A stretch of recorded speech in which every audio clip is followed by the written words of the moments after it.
আউযুবিল্লাহি মিনাশ শাইতানির রাজিম। বিসমিল্লাহির রহমানির রহিম। পবিত্র কোরআন মজিদের সূরা আনআমের আলোচনা চলছে। আমরা তৃতীয় রুকু 21 নম্বর আয়াত থেকে এবার দ্বিতীয় পর্ব শুরু করছি। যে ব্যক্তি আল্লাহ সম্পর্কে মন গড়া কথা বলে অথবা আল্লাহর বাণীকে প্রত্যাখ্যান করে, তার চেয়ে বড় জালেম বা সীমা লঙ্ঘনকারী কে হতে পারে? আল্লাহর বাণীকে প্রত্যাখ্যান করা যাবে না, তার সম্বন্ধে মন গড়া কথা বলা যাবে না। সে আসলে জুলুম করে, সত্য থেকে বিচ্যুত হয়। আর জালেমরা কখনোই কল্যাণ ও পরিত্রাণ পেতে পারে না। 22 নম্বর আয়াত, আর যেদিন আমি সকল মানুষকে সমবেত করব, কি জন্য? বিচারের জন্য, তার জীবনের কর্মকাণ্ডের ফল দেওয়ার জন্য। সেদিন শরিককারীদের জিজ্ঞেস করব, স্রষ্টার ক্ষমতার অংশীদার রূপে যাদের কল্পনা করতে, আজ তারা কোথায়? 23 পর অজুহাত দেওয়া ছাড়া ওদের কোনো উপায় থাকবে না। ওরা বলবে, আমাদের প্রতিপালক আল্লাহর শপথ, আমরা কখনোই শরিককারী ছিলাম না। তখন বাঁচবার জন্য ভুল বলতে থাকবে। 24 নম্বর আয়াত, অবলোকন করো, সেদিন ওরা নিজেদেরকেই নিজেরা কিভাবে মিথ্যাবাদী প্রতিপন্ন করবে, আর ওদের কাল্পনিক উপাস্যরা কিভাবে ওদের ছেড়ে উধাও হয়ে যাবে। তারা যে খারাপ কর্ম করেছে, তা যে মানুষ যে শক্তি বা অন্যায়ভাবে যেগুলো তারা তৈরি করে তার মাধ্যমে করত বা ভুল পথে যেত,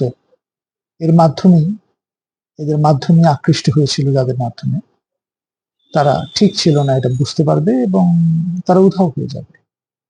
তারা এদেরকে সমর্থন করবে না।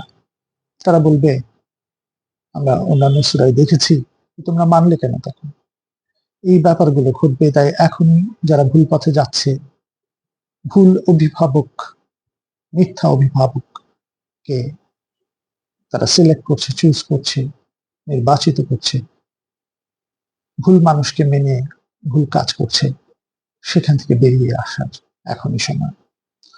25 নম্বর আয়াত, ওদের মধ্যে কিছু লোক কান পেতে তোমার কথা শোনার ভান করবে, কিন্তু ওদের অন্তরে আস্তর জমে থাকায় ওরা সত্যকে উপলব্ধি করতে পারবে না।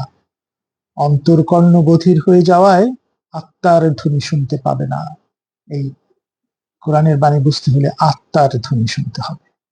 তাই সবকিছু প্রত্যক্ষ করার পর বিশ্বাস স্থাপন করতে পারবে না।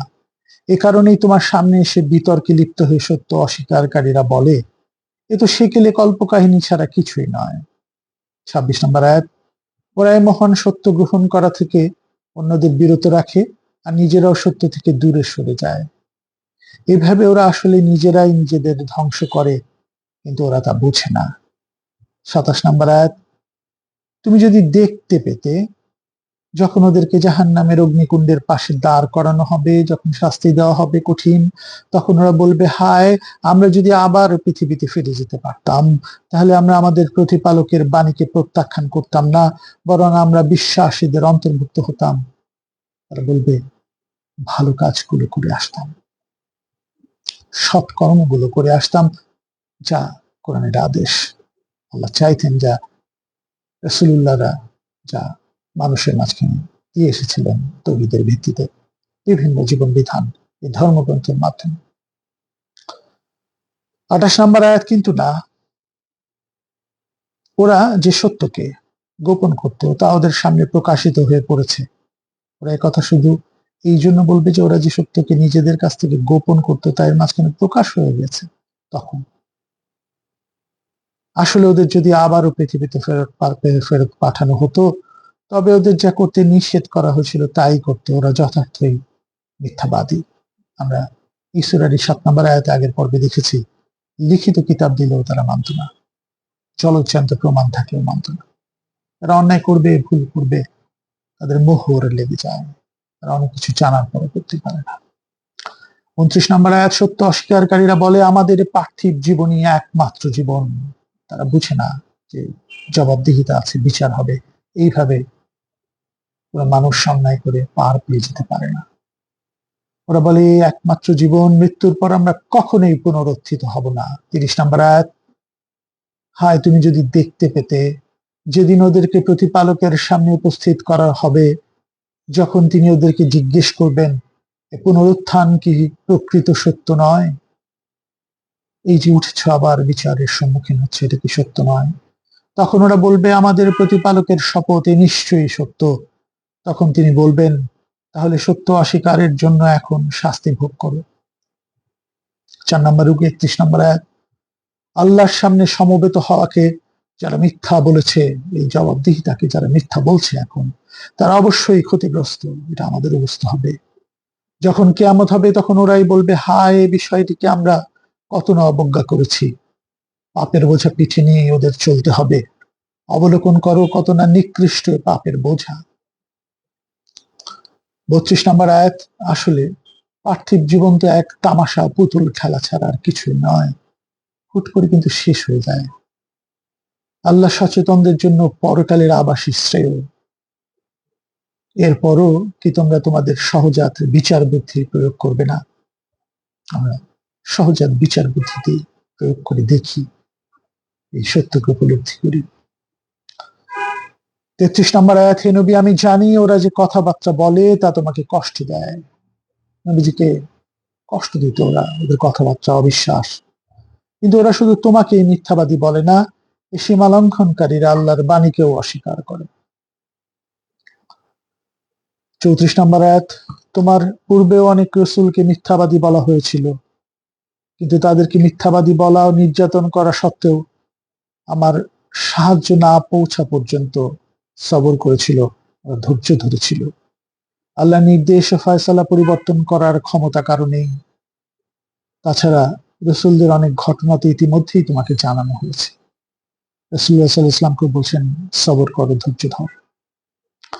35 নম্বর আয়াতে এই সবকিছু জানা সত্ত্বেও যদি সত্য অস্বীকারীদের উপেক্ষা অনাগ্রহ সহ্য করা তোমার জন্য কঠিন হয়, সবর করতে না পারো, তবে তোমার শক্তি থাকলে সুড়ঙ্গ তৈরি করে ভূগর্ভে প্রবেশ করো বা সিঁড়ি লাগিয়ে আকাশে উঠে যাও এবং তাদের জন্য পারলে অলৌকিক কিছু উপস্থাপন করো।